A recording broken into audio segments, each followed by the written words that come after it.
Night of April 30, 1967. Behind the scenes in Las Vegas, one of the most beloved icons in world music is on his knees, not out of love, but out of pressure. With tears in his eyes, he whispers to whoever was there, "I don't have a choice." The marriage of Elvis and Priscilla, a legendary celebration for fans. But what few knew was that behind the elegant suit and glamorous cake stood a divided man, a king trapped between fame, contracts, and expectations he may never have wanted to carry. That was his confession. That's the key that draws us into this story, the myth, the idol, and the vulnerability, all at once. Now let's understand how this story got there and what we truly know about it. On a cold night in 1959, Germany was the unlikely setting for one of the most talked about love stories in music history. Elvis Presley, already known as the King of Rock, was serving in the U.S. Army in Bad Nauheim. Far from the stage, he was living through a forced pause in his career and trying to adapt to the life of an ordinary soldier. It was there that he met a young girl named Priscilla Beaulieu, the daughter of an Air Force officer. She was only 14 and he was 24. The encounter, seemingly innocent, would mark the beginning of a connection that would forever change the course of both their lives. Priscilla was described as shy, soft-spoken, and delicate in presence. Elvis, accustomed to crowds and bright lights, found in her a kind of refuge. In the loneliness of military exile, she became a constant memory, a piece of normal life he had left behind in the United States. For many, Elvis's interest seemed harmless, but for others, it was far too complicated, considering the age difference and the influence he already wielded. When Elvis returned to the United States in 1960, the relationship didn't end. On the contrary, it grew stronger with distance. They exchanged phone calls and letters, and with every visit from Priscilla, their involvement deepened. She was still a teenager, and her parents watched closely, trying to protect their daughter from a world they knew was larger than her. Elvis promised he would take care of her, that she would be respected, and that the relationship would have a proper future. Beautiful words, but time would show that his intentions went far beyond romance. Around 1962, the pressure began for Priscilla to move to Memphis, where Elvis lived at Graceland.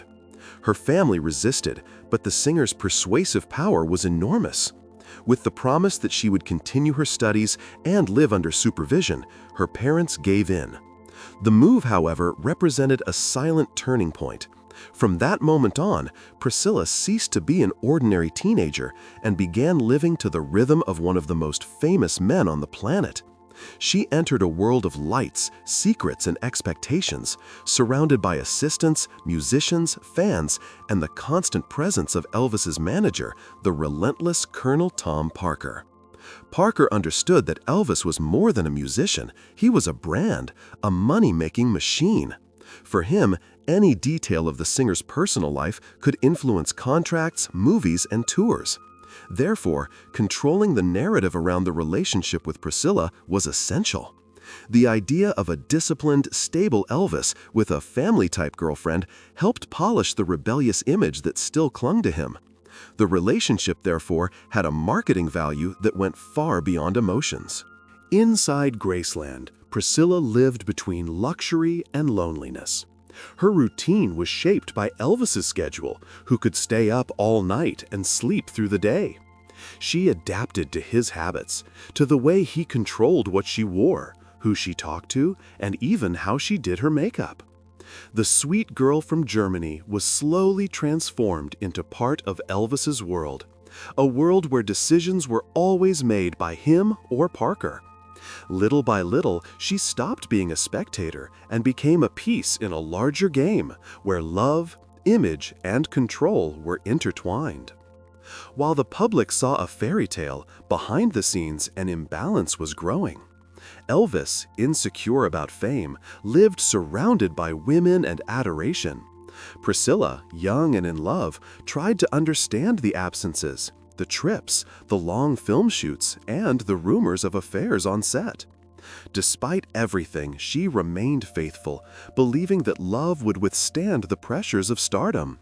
The promise of marriage, once distant, became increasingly necessary, not just for her, but for everyone who revolved around the king.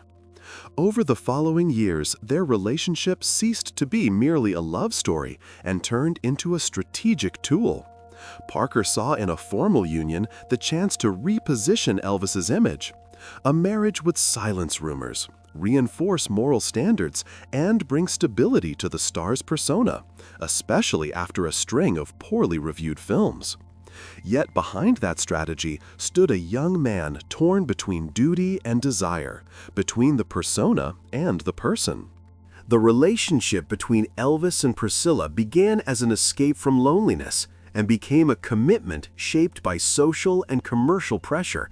The love existed, but it lived under constant watch. The walls of Graceland held laughter, dreams, and also silent tears.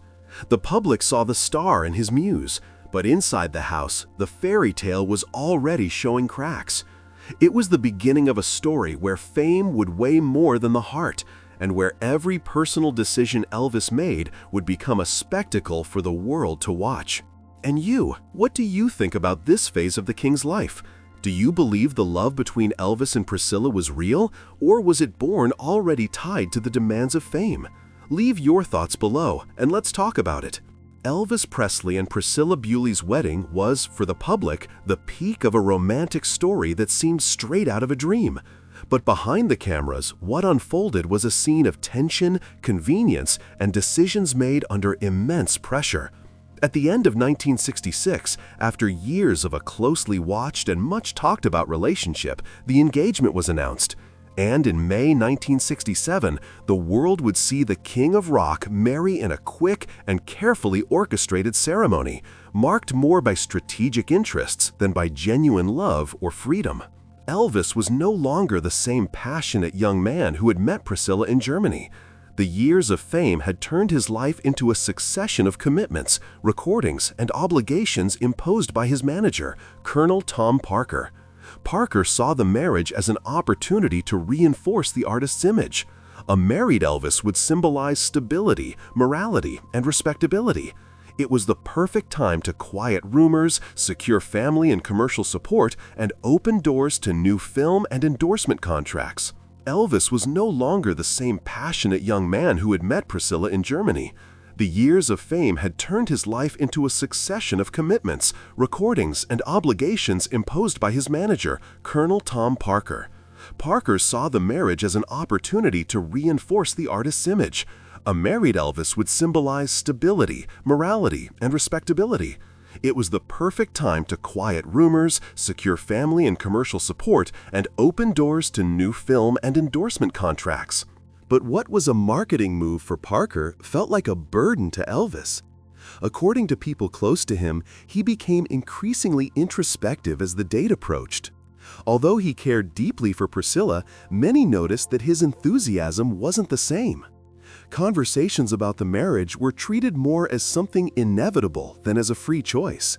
By that point, the relationship had already become a silent institution inside Graceland, and marriage was the logical next step, imposed by everyone around him. On the eve of the ceremony, there are reports that Elvis seemed visibly shaken. Some say he cried in silence. Others claim he spent long periods alone in his room. The phrase that would become legendary among fans, "I don't have a choice," was said to have been uttered in that context. Not as a public confession, but as an intimate outburst from a man who felt trapped between desire and duty. The truth of those words will never be proven, but their meaning transcends the facts. They portray the emotional state of a man who no longer commanded his own story. The ceremony in Las Vegas was quick, almost rushed. The wedding lasted just over 8 minutes, followed by a carefully staged press conference. Everything seemed rehearsed, the smiles, the kiss, every gesture. The event was broadcast as a spectacle, a symbol of success and perfection. For fans, it was the American fairy tale, the King of Rock marrying his muse. But for those who knew the backstage reality, there was something deeply mechanical about it all. Elvis was performing a role. Parker was controlling every second. Priscilla, still young and dazzled, barely understood the magnitude of what was happening. After the ceremony, the couple's routine was surrounded by protocol. The marriage didn't bring the emotional freedom Elvis might have hoped for. On the contrary, it added more expectations, more responsibilities, more demands. He felt the weight of being a husband, an idol, a provider, and a public symbol, all at once. Priscilla, in turn, found herself in a world where every detail of her appearance and behavior would be scrutinized. She wasn't just a wife, she had become part of the Elvis Presley brand. The first months after the wedding were marked by a mixture of apparent happiness and internal discomfort. Elvis tried to balance domestic life with his professional commitments, but long absences and the pressure of fame quickly created emotional distance. The love that had once united them seemed to dissolve under the weight of public image and constant obligation. The birth of Lisa Marie 9 months later brought joy, but also a sense that the cycle of responsibility would never end. The phrase, "I don't have a choice," became, over the years, a symbol of Elvis's internal struggle. It represents the contradiction between the man and the myth, between the human being and the idol. The marriage to Priscilla wasn't just a union between two people. It was the consolidation of the character the world expected to see. The star who found stability, the exemplary husband, the American ideal. The reality, however, was far more bitter. And you, do you think Elvis was truly pressured into marriage, or did he accept his destiny as part of the price of fame? Leave your opinion in the comments, and let's keep this conversation going. While the public cheered for the love story, Elvis himself began to drift away from any sense of control. He was no longer the author of his own narrative, and every step, every smile, every decision passed through filters and approvals. The marriage, which was supposed to symbolize love and freedom, became another golden cage, built with the complicity of everyone who benefited from the Presley name. It was the price of fame, and he paid it in silence, with the same tired look of the man who, years earlier, had whispered that he had no choice. The marriage of Elvis and Priscilla began as a promise of stability, but ended up as a painful reflection of the pressure surrounding the man behind the myth. After the wedding and the birth of Lisa Marie, the couple's life seemed perfect to the public eye. Magazines showed a happy family surrounded by luxury, success, and love. But inside Graceland, reality was completely different. Elvis's routine no longer matched the role of husband and father everyone expected him to play.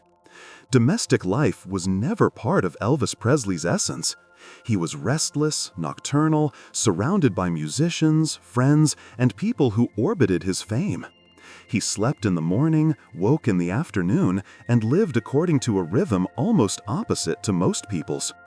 Priscilla, still very young, tried to adapt to that world of excess and unpredictable hours. She loved Elvis, but she felt she lived in a universe that didn't belong to her. The glamour that fascinated the public came hand in hand with a silent loneliness and the feeling of always being in second place. Fame, commitments, and pressure became everyday constants. Elvis tried to regain control of his career, immersed in movies and recordings that no longer represented the artist he wanted to be. While the world saw him as the most desired man alive, at home he was increasingly distant, trapped in his frustrations. He struggled against the idea of aging, against the weight of expectations, and most of all, against the feeling that he no longer had the right to choose his own path. As the years went by, their relationship began to change. Priscilla matured and started questioning the role she played. She was seen more as part of Elvis's image than as an independent woman. Gradually, she realized she lived under control. Elvis dictated how she should dress, act in public, and even what kind of makeup she could wear. The love that once felt protective began to blur into dominance and possession. His physical absence also became constant. Elvis traveled often, spending long stretches on tour or filming, and their time together grew scarce. Rumors of affairs began circulating, and although Priscilla tried to maintain the appearance of a perfect wife, the strain was inevitable. She herself had become a more independent woman, with desires, dreams, and a growing urge to live outside her husband's shadow. By around 1971, the relationship was emotionally exhausted. Arguments were frequent, and living together had become impossible. Yet there was still affection and mutual respect. Elvis still showed care and tenderness, especially toward Lisa Marie, the daughter who connected them even amid chaos. Priscilla, in turn, understood that the man she had met in her youth was losing himself among commitments, medications, and the relentless demands of fame. By around 1971, the relationship was emotionally exhausted. Arguments were frequent, and living together had become impossible. Yet there was still affection and mutual respect. Elvis still showed care and tenderness, especially toward Lisa Marie, the daughter who connected them even amid chaos. Priscilla, in turn, understood that the man she had met in her youth was losing himself among commitments, medications, and the relentless demands of fame. The separation came quietly. There was no scandal, no dramatic announcement. It was a goodbye made of silence and fatigue. When Priscilla left Graceland in 1972, Elvis said nothing. He didn't beg her to stay. He simply accepted the inevitable. The divorce was finalized the following year, and both went their separate ways. Still, they never stopped talking. There was a bond that went beyond marriage, a friendship built through years of shared memories and mutual understanding. Even after separating, their destinies remained intertwined. Priscilla became essential in preserving his legacy, managing Graceland, and keeping alive the memory of the man behind the myth. Elvis, meanwhile, plunged deeper into the whirlwind of fame, with powerful performances and a life that mixed glory with exhaustion. The pressure that had followed him all his life never faded. If anything, it grew, consuming the peace he had always sought. The marriage that began under the glitter of Las Vegas ended as a bittersweet memory. For many fans, it was the great love story of Elvis's life. For others, it symbolized the price he paid for being the king of rock. Their story shows how fame can shape destinies, erase choices, and turn genuine feelings into invisible contracts. In the end, what remains of their relationship is something profoundly human. Elvis and Priscilla were two young souls who loved, lost, and somehow stayed connected even after everything. He was the man who captivated the world with his voice and presence. She, the woman who knew him before the crown and saw the weight it carried. The marriage may have ended, but the bond between them was never broken. Until Elvis's final day, she remained part of who he was. Not just the king's wife, but the living memory of the man who, despite all the fame, still longed for something simple: to be loved for who he truly was. And so, we reach the end of another deep dive into the life of the king.